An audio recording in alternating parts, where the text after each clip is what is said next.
What's up, YouTube? Frank Nady here again, and we're gonna go ahead and talk about the Packers losing to the Atlanta Falcons Sunday afternoon at 25-24 in a total collapse fashion. This was a game that Green Bay was definitely total and capable of winning, and they probably should have won, but still, it's zero excuses to lose the way we did.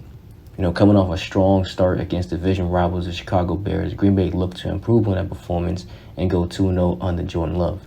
That unfortunately didn't happen. The Falcons were able to outgain the Packers by 200 yards of total offense, producing 200 plus on the ground. And you want to win football games, you can't allow that. They also dominated time possession, producing long, time-consuming drives that if not for some stops early in the red zone, they probably would have scored more points than they did. So they got to be kicking themselves for that. The Packers started the game slow. Jordan Love tried to connect on a deep pass to start the first drive. That was saved by pass interference. And the drive should have at least ended with a field goal after being gifted such good field position. But they took too long on the snap it on the field goal attempt, and they lost 5 yards as a result. That was just plain stupid, and that should never happen. They should have called the timeout, and because, yes, it would have wasted the timeout, but at least it was only in the first half, and we could have got some points to go up early, and they didn't do that. So that was a complete missed opportunity. The Falcons' first drive ended after an interception by Rasul Douglas, who seemed to be the only Packer defense who can catch. We should have got at least 2 more picks with both Jaire and Quay Walker dropped gimme interceptions, but still, after Rasul's interceptions, that also produced no points. Despite the long drives the Falcons were getting, it didn't result in a lot of scoring, as I said, and before you know it, Green Bay was up 24-12 going into the fourth quarter. 3 touchdown passes by Jordan Love, 2 to Jalen Reed, and another to Devontae Wicks, who broke 2 tackles before scoring. Both those guys played well. So going into the fourth quarter, things were looking all right, but then the Packers just failed to, at all 3 phases, to allow the comeback to take place. The offense completely fell apart. The defense couldn't make any stops. The special teams gave away some important yards as well. All 3 phases. The offense failed to pick up a single first down, going 3 and out 2 times. Jordan Love could not complete a single pass. He was under pressure a few times and made some bad reads.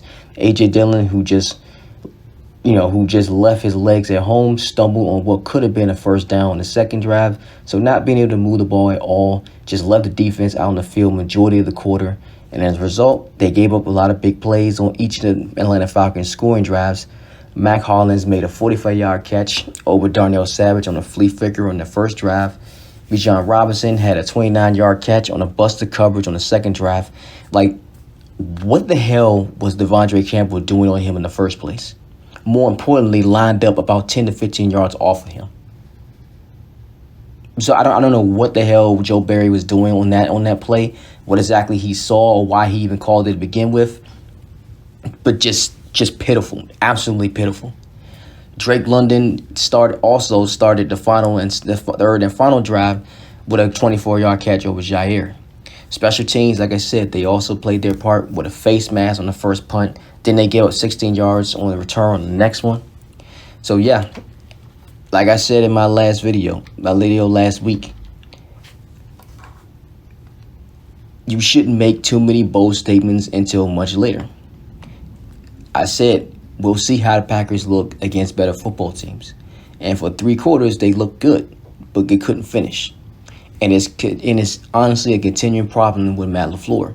He chokes when the pressure is on. When teams start gaining momentum, his play calling just deteriorates and the team chokes. I gave him credit last week for calling the game well for the most part, though you even then you saw some of those same issues once Aaron Jones went down.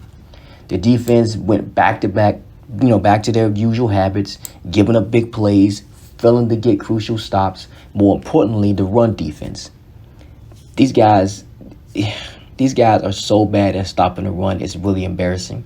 When a team doesn't need much from their quarterback and they can simply hand it off to their running backs and effectively move the ball, you know you're dealing with trash on defense.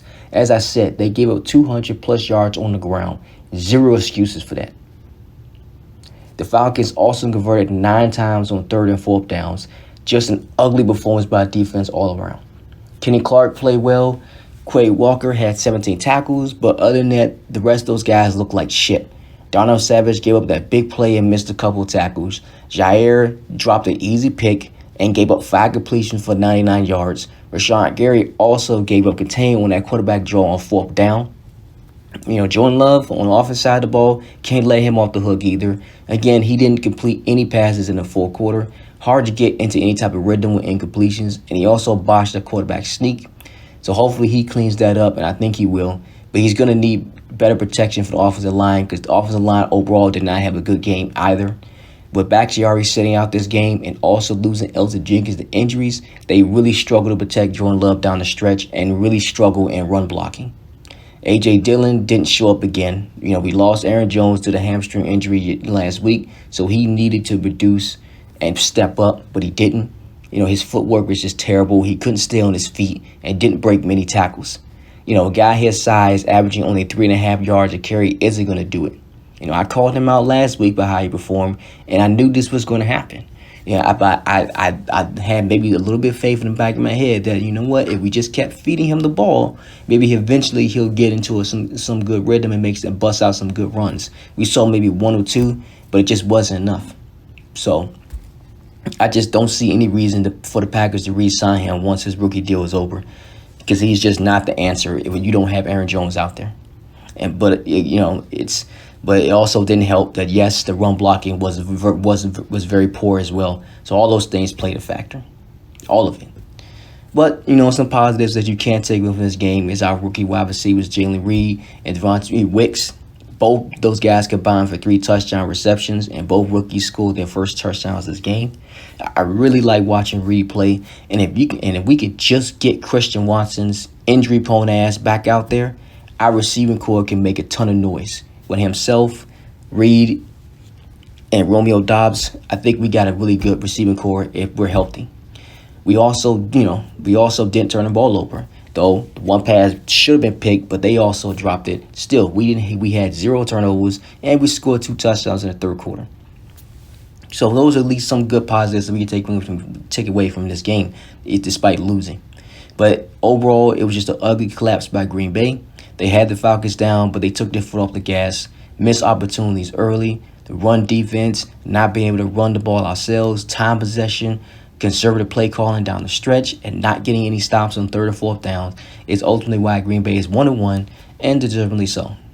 So, just because you can go into Chicago last week and beat a bad team like the Bears doesn't mean you can then go into Atlanta and play a better team and expect to win playing bad football. And yeah, it's just not going to work that way. So I knew not to get too hyped up. I gave the Packers a lot of credit for playing well last week, but like I said, football is from week to week, and we got to see how these guys play down and continually for the rest of the season that goes on, and we'll find out exactly what type of team we have at least midway through the season. You couldn't get too excited after just one game beating up on a bad football team like the Bears, as I said. So we'll see how we'll play next week in our home opener against the Saints. I'm definitely expecting Jordan Love to play, to play well, and the defense. Hopefully, these guys can play better than what they did, man. But I seriously doubt it because those guys are just who they are. They're just who they are, man. We just have a defense every year that Packers fans want to hype up and try to make them out to be something that they're not. But you ultimately see what they really are when they're facing adversity like this, when the pressure is on them, and you see the results. They can't stop the run. They can't get off the field. It's the same old defense we had for the last few years, man. Nothing's changed. Absolutely nothing.